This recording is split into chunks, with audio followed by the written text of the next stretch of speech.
again, just to be clear, I'm practical. That spanking is not to, harm anybody or to like really make a person feel punished, but just a playful way to hold them accountable. Let And let me ask you this, Mhm.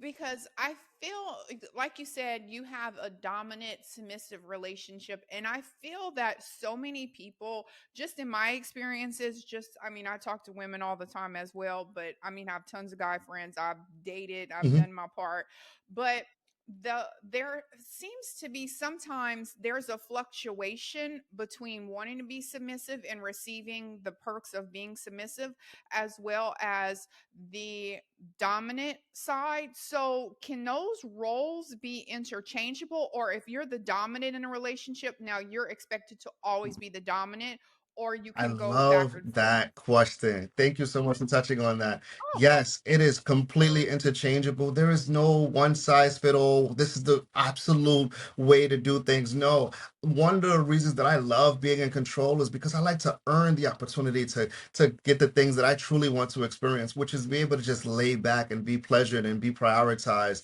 You know, and part of that psychology comes from understanding that we live in a world where men are very entitled.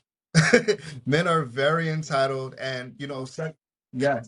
really? I didn't know that. And it's this world is centered around men's pleasure, right? If you look at porn, Hmm. it's all about the pleasure for the guy.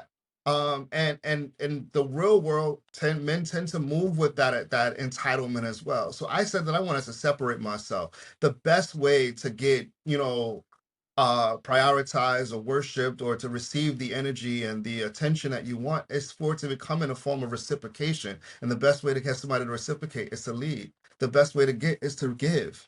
You understand? So I like the idea of you knowing there hasn't been, and these been prior to the relationship that I am in now.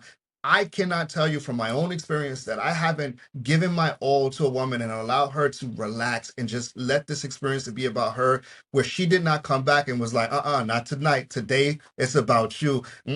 What you did to me yesterday, I'm gonna, I'm here to put my game down or to like show you, you know what I'm saying, what you deserve or to give you what you deserve. I'm here to get my payback, whatever verbiage or way you want to look at it. But people understand that power and reciprocation when you lead with something positive. So yes, to answer your question, it can switch. I love when I come home from, the dungeon, I get home and I walk in and the lights are down, the candles are lit, the fireplace is on, and the music is playing. And she's like, babe, go lay on that massage table.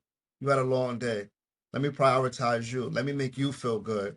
You know what I'm saying? That feels amazing. And by definition, Let me tell you, you- my little man, he gonna no, he gonna be like, get him back on the show, yes. because And you by no, definition, I am switching. I am turning it. I'm allowing my uh-huh. submissive energy to come out. I'm allowing her to take control for tonight. You know what I'm saying? And that feels amazing. That is one of my favorite things in the whole wide world. But I like to make sure that I earned that privilege because it is a privilege. So Mhm. yes. So my next question is, because I definitely want to get to the dungeon part, but I also want to do a clarification as well. So one of the things I was thinking about when we were talking, because we talked about just the I guess the stereotype that a lot of people have about certain things, would you consider, because I heard some of your videos and you were talking about there are a lot of things that we do in normal sexual activity where we don't realize that that's Yes. actually part of all of these things. So I'm just wondering, whenever you're thinking about, like, we were saying men like to be in control, so there are certain fetishes that all you gotta do is go on Pornhub and there's like 38 Yes. categories: cream pie, Hmm. squirt in your face, this or that, gang bang, whatever. Like, there's all these things, right? Are those forms of just actions, and or are they fetishes, or is that part of BDSM? Like, what are those specific things that if someone is like, that turns me on to do that, Hmm. that, is Yes, this it is. It is. It part is. of It is BDSM? definitely falls under the umbrella. I can categorize. There isn't much, Okay. or I don't think there's anything really that I cannot categorize under some form of BDSM. I like to look at BDSM as, like, again, the umbrella term. When somebody says I don't like BDSM, that's, to me, that's them saying I don't like food. And I'm like, that's impossible. There, you Mm. probably don't like shellfish. You probably don't like rice or this or that, but there's some food that you will not only enjoy, but you will find serving to you. You know what I'm saying?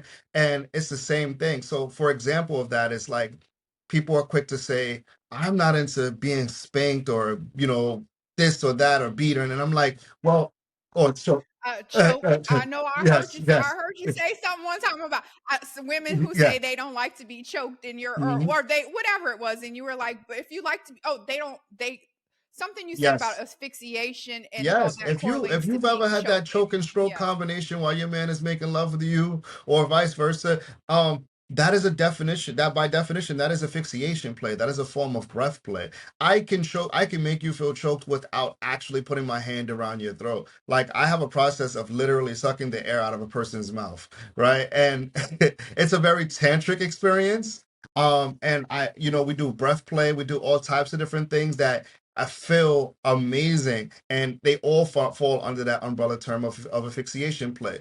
To going back to spankings, most people will be like, "Oh, I don't want anybody to spank me," but a lot of people have, especially women, have experienced moments where they're making love to their partner, and somebody knows how to spank their ass in a great way. It can really be like the cherry on top for that particular moment, right? I also like to look at, that type of play as a pleasurable pain under the right context. Again, most of the time, if somebody walks up to you and chokes you, you're probably going to want to hit them, hurt them, or something. Right? You're going to be ready to fight. But if get it's some with a hands. trusted partner and they know how to choke properly, and it's just a firm hand around your throat, making you feel like you belong to them for that moment, it can really add pleasure to that moment. So again, the context makes the difference. If I walk up to you while you're in the middle of handling your business and I spank your booty, you're going to be like, again, ready to fight. But again, if it's with a trusted partner at a right time and he's walking past you while you're cooking and he spanks your ass, you're like, oh, you better have. Do you even love me if you don't? Right? So again, it's under the right context that certain things can actually feel good. So there are many different things that fall under different umbrella terms. That spanking of the ass while it's happening during sex or just being playful while you're in the kitchen is called impact play. There's a lot of science behind impact play. When it's done correctly, it's about providing, sensations to the body, but more importantly, providing blood flow to those erogenous areas that make us feel good and help us increase our sensitivity. You know, most of us are familiar with the idea of how important blood flow is to arousal. When a man's penis gets hard, it's just blood rushing to that area, and women get erections too in those erogenous areas. Their clit gets enlarged, it turns from a flower that's hidden to a flower that's like blooming, right? And the same thing for all the erogenous areas. So there are scientific ways that we can push blood to that area, and I try to teach that in my coaching program. I say for the number one of the number one things that I hear is, people having problems with erection. And I'm like, well, there are many different ways that you could stimulate blood flow. Of course, exercise and diet is the number one thing that you can do, but there are some physical things that you can help, push that blood in that direction. I said, have you ever tried impact play? Have you ever tried stimulating the ass and the body and just getting that nervous system to come alive and focusing on other areas of the body to get that blood going? And when you stop focusing on something, it kind of decreases anxiety about that particular area. So there are so many different ideas that we can do that are amazing, that are, again, on the surface, when you hear it, you're like, oh, that's not for me. But when you truly understand how it works, how it feels good, and the science behind it, you're like, oh, I can definitely see myself doing some of those things. Well, and I also love what you said because, excuse me, I feel that as I'm in this seasoned part of my life, I don't want to say old or nothing, but Yeah, I'm a little yeah, seasoned now. yes. Um, these gray hairs keep telling me, and I think that a lot of older women I'm in the middle age, but I know there's a lot of older women where one they feel like sex is no longer important to them. A lot of women start going, especially me with being a nurse. I can't tell you how many women are Mm, perimenopausal, menopausal, and it's like I'm always like, hey, if you're not keeping her awake and working on it, mm, or now if there's some kind of I don't know when it is when they transition to now they can't be as sexual, or you have, like you said, now I have a male partner who mm, is also older, and now we're dealing with prostate, mm, erectile dysfunction, all of these problems. So now both of us, you can't get hard, mm. I can't My get libido isn't excited. where you're right. Hmm. Yeah, I don't want to put the pressure on you now. And all of a sudden, now we don't have sex at all. So I Hmm. love that you talked about that. And I also wanted to come back to the part of where you were saying how you can have a negative experience with someone and a positive experience with someone else. So I Mm. love that you are coaching that, because I know when I was young, you everybody got them young teenage Stories, right? days. And so when I was in college, I had a really, really bad relationship with a guy, and he was very violent and possessive or whatever. And I know, like, he choked me Mhm. and almost threw me over a Oh balcony. And I Lord. mean, I'm like, yeah, I'm like 20 years old. Mm. So anyway, so I always, my whole life, whatever, like, don't put your hands Don't by put my your hand feet, on my throat. on my throat. Like, I always, like, I just had this thing, like, don't just even like putting your hand by my face. I just, it would, whatever. Right. And then when I finally met someone, thankfully he brought that out of me, Mm. and it was the whole trusted part. So I love that you did talk about Hmm. the how different experiences with different partners, and it's a lot of responsibility to take that leader role on. Yes. So when you're talking to people where they're like, listen, I want to be the dominant person and I want to do that, but I feel like it's a lot of pressure on me if I do that, or how do I know that I'm satisfying her? Well, like, what are some of those topics that you say? Because it's like, now you signed up for the job, Yes. here it is. So do they ever feel weird about not being able to So please their person? so something that I've learned recently, this statement that I just love it. I was like, oh my God, I wish I would have came up with it. It's called confidence creates competence, right? So what I Mhm. love about that is like think about when you learn, for those who enjoy cooking, right? When you learn a new recipe or you have a new recipe or you master something or anything, you're so excited to show it. You're excited to have somebody else experience it. For those who really love cooking, they know what it feels like when you gotta taste this. Come here, baby. Put this in your mouth, taste it, right? It's the same feeling you get when you know that you've prioritized learning something different to bring to the bedroom, to bring to that moment of intimacy. When I say prioritizing, we have to treat it just like a business, just like any other important hobby of ours, any other essential part of our lives, where we actually practice getting better at it. When's the last time you've read a book about pleasure? When's the last time you've listened to a podcast like this that speaks about sexual health and pleasure? When's the last time you've went to a seminar or an event or something where you have learned something? Most of us, especially those who have been in relationships for long periods of time, like you mentioned, as you get older, a part of the reason that the excitement is gone is because there's no novelty. The biggest thing I hear is that we are in a space where it's now a routine. I know exactly how it's going to begin, what we're going to do, how long it's going to last, and all of that. And it's just like, And that's why they and cheat. this is Hmm. why they're cheating. And then we're cheating for novelty, doing the same things with different people until it becomes old again. We need to learn to try different things. And it doesn't, I know so many people feel like everything, when they hear the word try new things, is immediately like butt play for men. And it's like, no, there's still so many other things that you can learn. Again, temperature play is something that I highly promote. The idea of like, yo, when's the last time you took some coconut oil and you just rubbed it on your partner's, private part? You can give a yoni massage. You get some warm coconut oil, put it in the microwave for a couple of seconds and drip it drip by drip and then rub it in.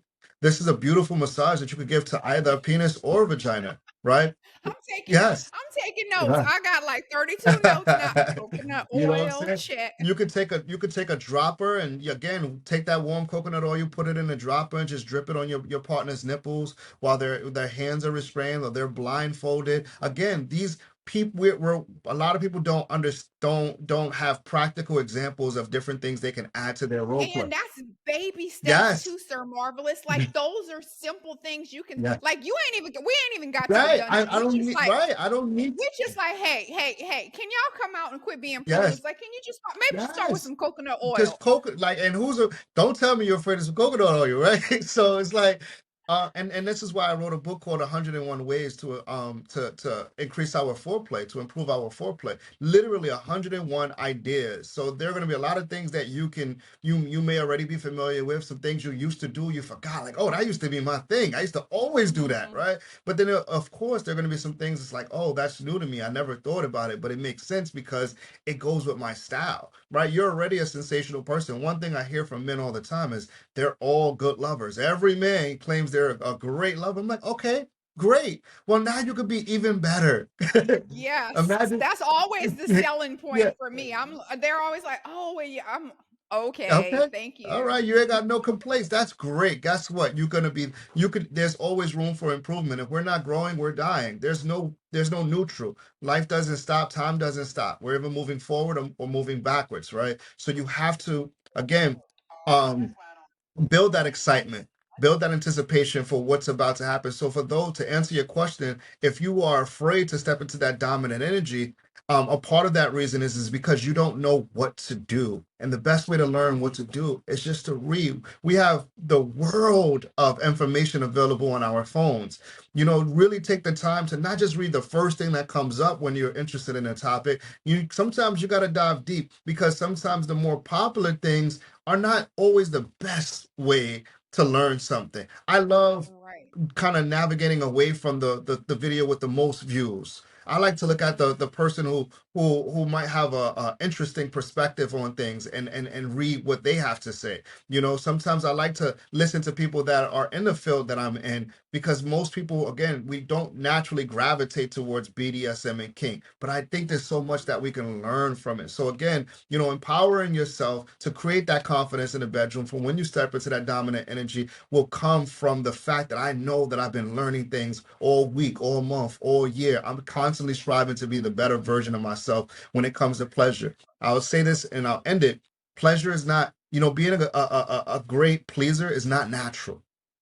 We have this misconception that from movies and books that, we're going to meet people and it's just going to sweep us off our feet, and we're going to know everything to do. It's just going to feel it, and when we make love, we're going to orgasm at the same time, and it's going to be blissful every single time. And don't get me wrong, there are going to be times where it's going to feel amazing without very little effort, right? But if you want that to be able to be long lasting, you're going to have to communicate. You're going to have to ask a person, what are some things that you would enjoy, or you enjoy with me? What are some things you would love to explore? What are some things I can do better? And then you're going to have to take that journey together to learn different things that maybe you two aren't able to think about right away. This is why I'm a big component of taking sexual quizzes.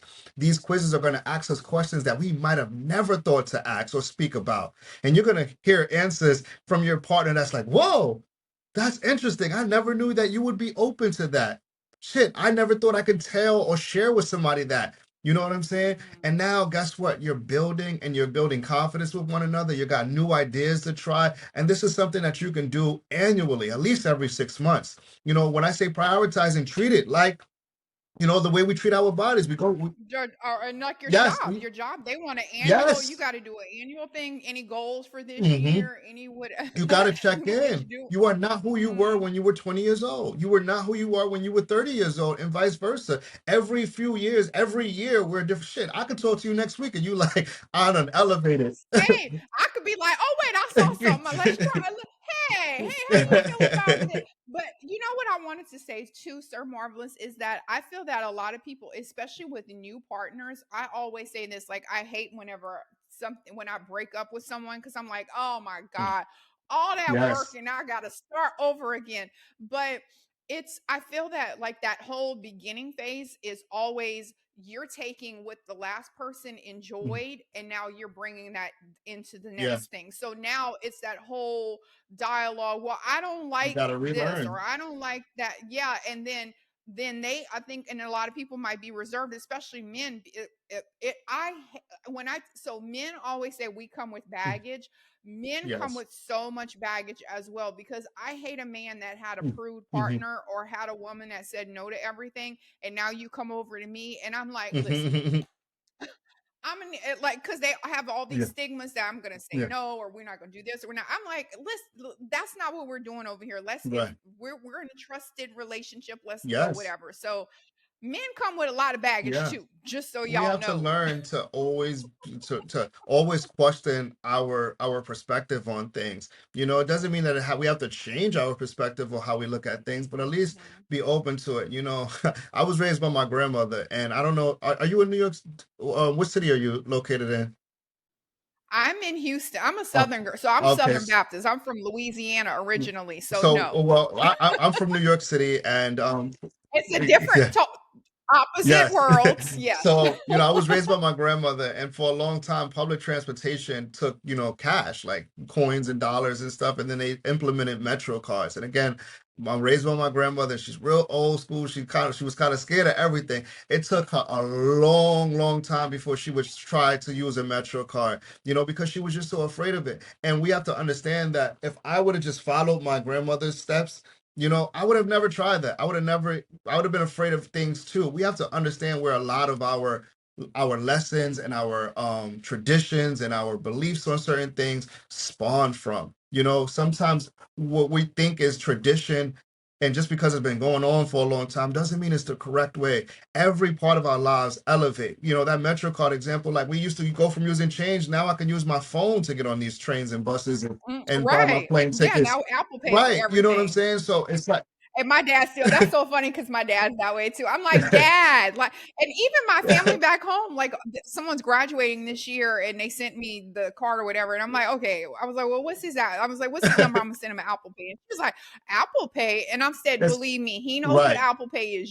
Your old ass may not, They but still he does." sending cash. I'm He like, does. listen, man, you got to be understanding that like things where everything is going to improve over time. And again, everything isn't Mhm. for everyone. That's not what I'm saying. And it's It's okay, okay. like, that's the whole point, you should be evolving Hmm. in life, but Hmm. anyway, Yeah. we're gonna talk about everybody and all their trauma and baggage and PTSD. Okay, back to Yes. BDSM. Okay, last question, I wanted to talk to you about your Yes. dungeon because that was the thing that caught me in Yes. the Yes. DM was the dungeon. I'm like, "Dungeon?" And I swear, let me tell you, the funniest thing is after you sent me that message about the dungeon, I started on my algorithm, I started Oh, they getting be listening.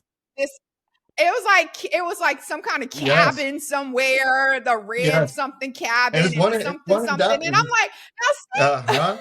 It's amazing how much they listen. It's very intrusive. The algorithm. So what Yes. So what is a Okay. dungeon and how did you figure out this was something that you were going to create? Okay, so the best way to answer your question is to describe my style a little bit first, right? So my Okay. style is a mixture between being sensual and intimidating. I like the Mhm. combination of both, right? I like the idea of walking towards somebody with something that looks scary or crazy, and they go, "Oh my God, what you about to do to that?" Their heart is literally ready to jump out of their chest. And then when I start to educate them and empower them on, how I would use something like this, how it feels, and how it's not as crazy as it looks, again, that creates excitement within them. And it also provides that bit of a mind fuck because it still looks scary. It still looks foreign and crazy, but it also, when they're experiencing it, it's like, oh my God, it doesn't feel so bad. An example of that would be fire play, right?